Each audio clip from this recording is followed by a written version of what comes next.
Етістіктің тұлғасына қарай бөлінуі.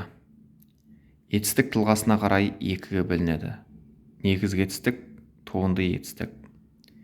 Негізгі түбір етістік, етістік сөздің өзінен болады. Отыр, тұр, жүр, жатыр, оқы, кел, барды, жүгірді, жасаған, көрген деген сияқты.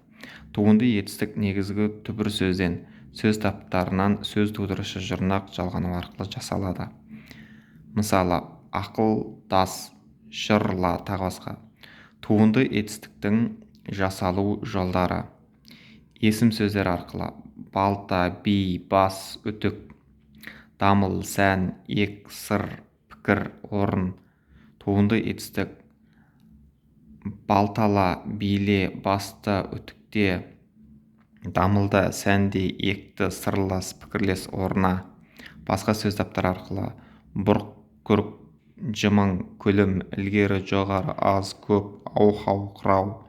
Туынды етістік: бұрқыра, күркіре, жымыңда, күлімде, ілгеріле, жоғарыла, азсын, көпсін, ау-хаула, құраула. Енді осы туынды етістіктің жасалу жолдарын төрт түрлі бағанда айтып көрейік. Есім сөздер, туынды етістік, басқа сөз таптары және туынды етістік деп.